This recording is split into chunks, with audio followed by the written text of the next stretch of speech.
Myself and a couple of other designers, all based in London, wanted to make a film about lighting design in London and what designers do, and sort of profiling what we thought were the best case, sort of exemplar projects or interesting or different things.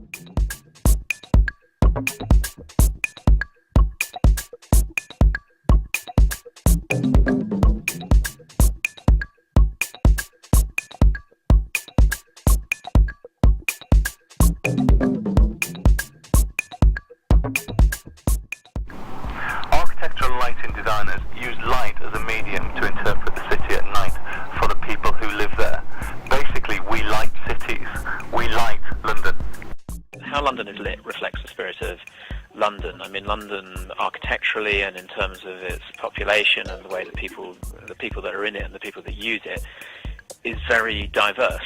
And therefore you get moments of brilliance and excitement combined with moments of, oh my God, real awfulness. And I think the lighting is pretty much like that, where there are some great sort of interventions. And then you turn a corner and suddenly you go, what the hell is this? I think London has been the centre of lighting design excellence. There's a lot of very good lighting designers based in London, and I think the works of lighting designers and some authorities have been very positive. Generally in London, I think we've got a very good lighting design because we have such a high volume of lighting designers in the UK, especially in London, that there are some very good projects, and I think they far outweigh the bad ones.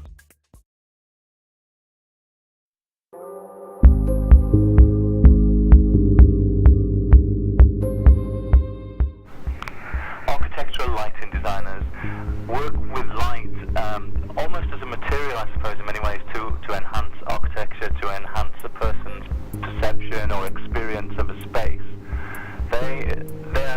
The good lighting designers are basically capable of balancing the science and the art of lighting, so looking after the functional requirements of light, but also doing it in a way that pays respect to the visual context of the space and brings out the best properties of the space.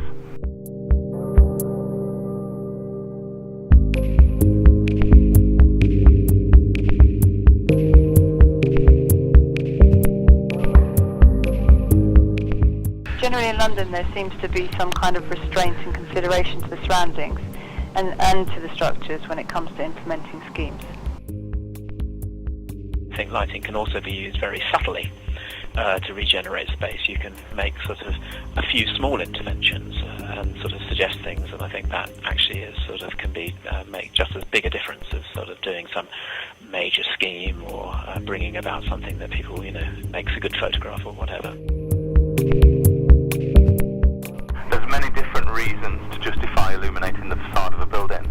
It can be to create a sense of place, it can be to create a nighttime economy, it to be celebrate a building's heritage, to aid navigation around a city.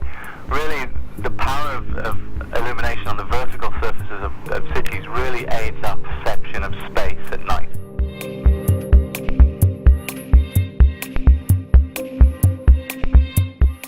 I think we shouldn't forget the importance of darkness in a city. I think too often lighting can be employed for reasons other than pure aesthetics, and I think the crossover between lighting for the sake of bringing something beautiful to light or lighting for means of advertising, etc., can be confusing, and I think that often things left in darkness and maybe specific elements highlighted is much more desirable than lots and lots of lighting all the time.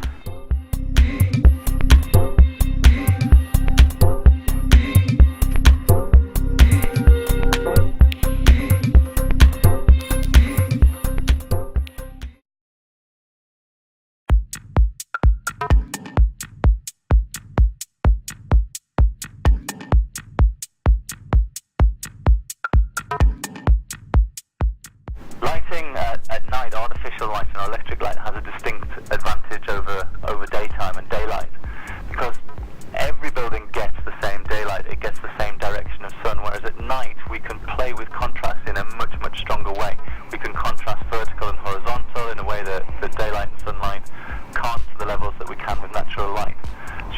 really make identity, you can really make specific elements of architectural space come out at night, whereas at the day they receive the same treatment.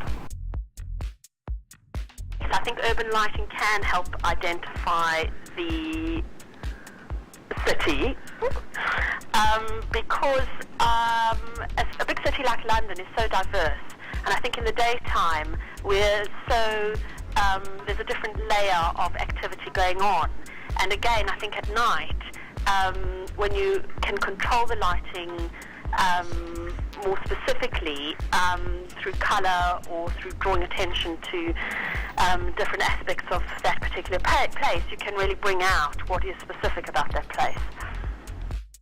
I think lighting has a massive role to play, particularly in the winter months, or certainly in the spring and the autumn, where you get the darker evenings, but you still have people. The weather is there these days to keep people on the streets.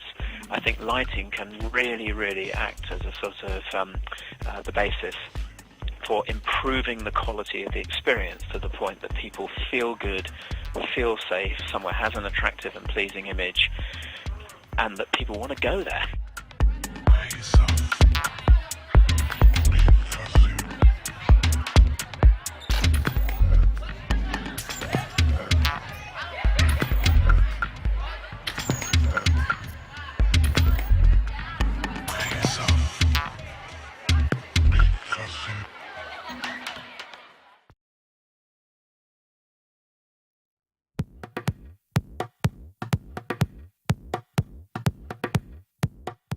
Recent trends in lighting technology have made it much easier for lighting designers and architects and artists and clients to have a lot more fun with lighting. It's a lot easier to introduce colour on a building than it has ever been. It's a lot easier to control coloured lighting than it has ever been, and it's a lot easier to have lots of scenes, so you can go from a very fun, colourful, dynamic scheme to a very restrained and elegant white lighting scheme, bringing more fun and dynamism to the urban environment.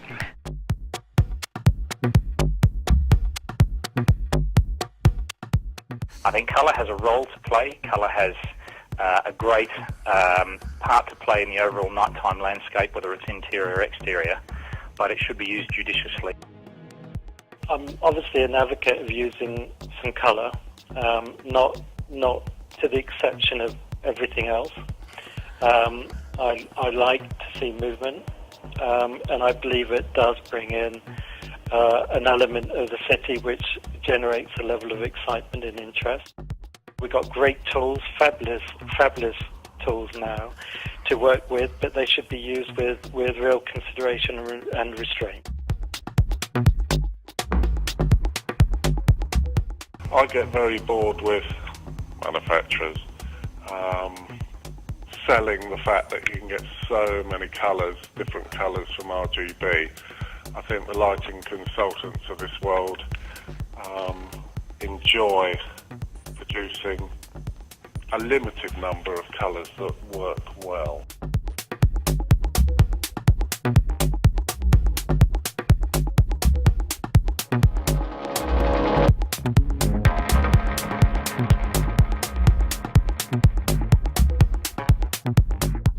So as well as sort of feature lighting, we've also looked at artistic lighting, and we've worked with various artists along the route.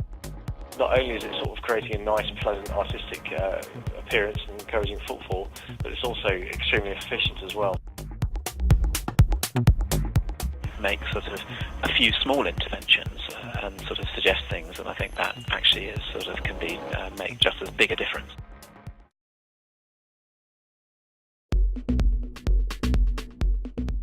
Good lighting has an amazing power to transform people's opinions of spaces. It makes them feel welcome, it makes them feel happy. You can walk into a space with good lighting and instantly feel like you want to stay there, you want to spend some time there.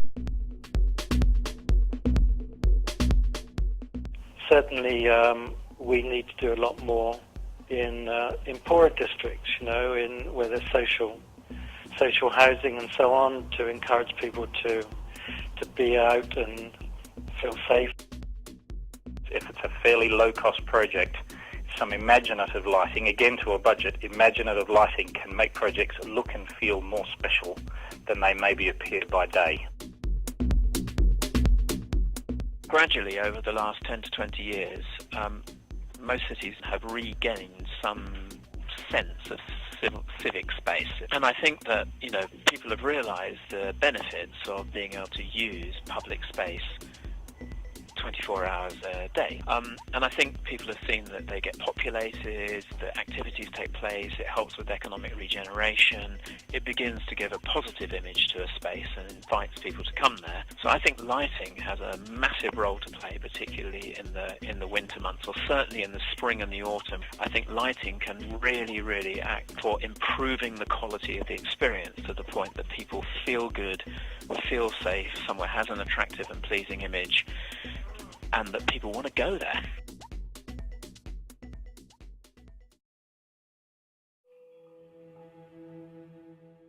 I'm not a great fan of talking about master plans because I think they become too sterile and too exact. But a vision that everybody can participate in and be an encouragement from local authorities would be good news, I think. I think absolutely it would be wonderful to have a London-wide lighting strategy. The thought of how to get it implemented, because we all face so many difficulties when dealing with different authorities and different interested parties in the external environment in London, that the challenge of actually implementing something that wasn't just a glossy coffee book thing that never actually got implemented would be the real challenge. But lighting benefits from having a certain degree of freedom, but by the same token, it means that there's a sort of a risk that obviously people still produce lighting schemes when they're not perhaps sort of suitably trained or qualified to do so. I think what's needed really is focused studies on individual areas, especially regeneration areas or areas undergoing change or areas of importance. We like London the best we can. We like London to make London a better place to be. We like London for the people that live here, for visitors, the people that work in the city, and the people that experience it at night time.